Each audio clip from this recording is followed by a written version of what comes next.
माननीय श्री मुख्यमंत्री श्री योगी आदित्यनाथ आज चित्रकूट धाम और राजापुर में गए।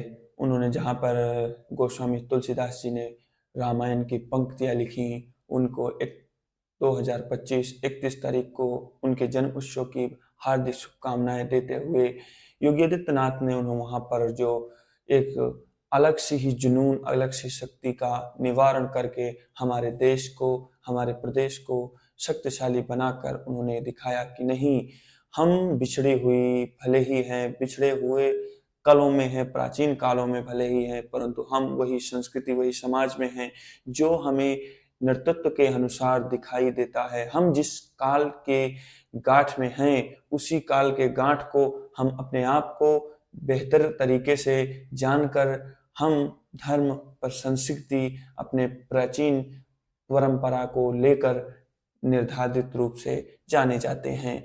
ये चीज माननीय श्री योगी आदित्यनाथ, जिन्हें आज भी हिंदू सम्राटों के राज्य से जाना जाता है, वो जो करते हैं वो करके दिखा भी देते हैं, क्योंकि आपने उनके आए गए वीडियो को जरूर देखा होगा। अहिंसा परम धर्म, धर्म हिंसा तथैव चैव, इसका वाक्य बहुत सारे लोगों ने दिया है, परंतु सबने एक ही वाक्य दिया है, अहिंसा ही परम धर्म है, परंतु बिल्कुल ही गलत बात है। अहिंसा ही परम धर्म नहीं है, धर्म हिंसा तथैव चैव, अर्थात हम धर्म के लिए हिंसा करेंगे वो बुनियादी तौर में बहुत ही अच्छी है और समाज के व्यक्तित्व के विचार में सबका कल्याण हितकारी है। अब इसमें बहुत सारे लोग मुझे कमेंट करेंगे कि आप इतने गरिमाकरीक रूप से योगी आदित्यनाथ को क्या पार्टी विभक्त के बारे में आप उनका पक्ष ले रहे हैं, परंतु मैं ऐसी बात नहीं करता हूँ। हमारे धर्म संस्कृति में बताया गया है कि जो धर्म के लिए राजा और किसी का भी नहीं, आप सरकार की बुनियादी जमीनों में कब्जा करेंगे, उसमें रहेंगे, तो क्या जब सरकार को उस जमीन, उस जायदाद की जरूरत होगी तो क्या उसे लेगी नहीं, क्या उसे करेगी नहीं? क्या हमें इस देश को खाली अपने आप को पैदा करना और बच्चे पैदा करना और खाना पीना मर जाना, क्या यही लिखा हुआ है? बिल्कुल ही नहीं ये लिखा।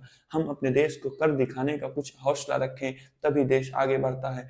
एक एक ईंट रखने के बाद ही वो दीवार खड़ी होती है, जो इस पार दूसरी दुनिया, उस पार दूसरी दुनिया का बॉर्डर खींचा जाता है।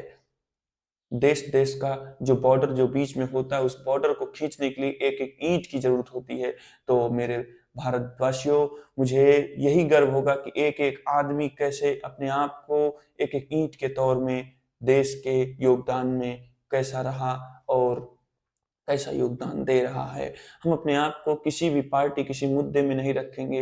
हम अपने भारत के भविष्य के बारे में सोचेंगे, क्योंकि आदिकाल से ही चली आ रही ये परंपरा रही है। मनुस्मृति में यही भी परंपरा रही है कि हम जो आज भारत के देश के खातिर और देश के लिए जी रहे हैं वही सही है, ताकि आज हमारी इंडियन आर्मी जो आज हमारे बॉर्डर में लड़कर मरकर बेचारे हमारे देशवासियों के हर एक छोटे छोटे समुदाय को, छोटे छोटे धर्म, छोटे छोटे बच्चों को सीख कर पढ़ने लिखने का भविष्य बताती है, अगर वो रक्षा नहीं करेंगे तो क्या हम जी जाएंगे? इसीलिए हम कह रहे हैं कि हम अपने भारत देश को तभी मजबूत बना सकते हैं जब हर घर से एक सैनिक अपने भारत देश की गरिमा और उज्जवल भविष्य के बारे में सोचेगा। हम देश के बारे में सोचेंगे, समाज के बारे में सोचेंगे, एक नई रोशनी प्रकट करेंगे। अपने अपने गांव में रहकर अपने अपने गांव का दीपक जलाएं, ज्ञान का दीपक जलाएं। कोई शूद्र अशूद्र धर्म, कोई पंडित ज्ञानी जन्म से नहीं होता। दुनिया में जितने भी धर्म में बच्चे अथवा बच्चियां पैदा हुई हैं, जितने भी लड़के पैदा हुए हैं, सब शूद्र ही पैदा हुए हैं। अपने ज्ञान, अपने धर्म, अपने व्यक्ति, अपने समाज, अपने धर्म से ही वो विख्यात होकर अपना नाम रोशन किए हैं।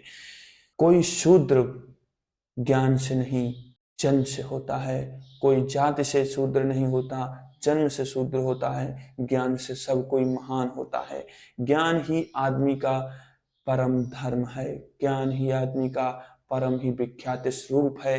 ज्ञान से ही आदमी परमेश्वर से मिलता है। ज्ञान से ही आदमी अपने समाज, अपने व्यक्तित्व, अपने सम्राटों की कुर्सी पे बैठता है। ज्ञान से ही आदमी सिकंदर बादशाह रहा।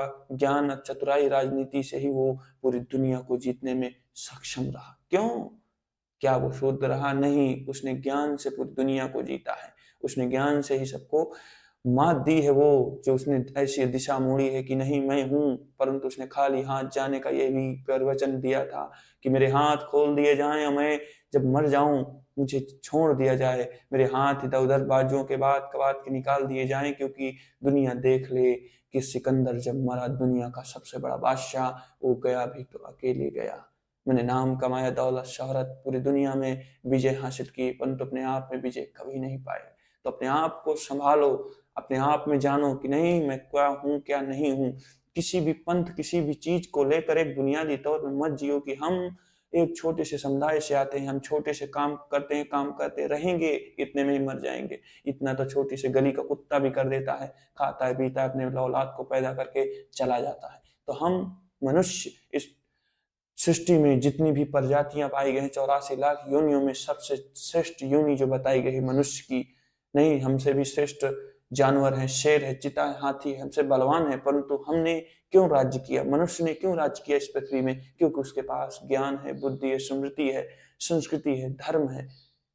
इसीलिए तो अपने आप को पहचानो, जितनी गरिमा अन्य लोगों की उतनी गरिमा आपकी भी है, आप भी उतना ही देश के लिए महत्वपूर्ण हो सकते हैं। ये वीडियो कैसा रहा कमेंट सेक्शन में जरूर बताइए, और अपने देश को बारे में सोचने की कुछ विख्यास कीजिए। फोन ताड़कर 1.5 GB डाटा के बारे में खत्म करके अपने घर की अवहेलना करके अपने घर वालों का मजाक मत उड़ाइए, अपने समाज संस्कृति से एकजुट रहकर रहिए।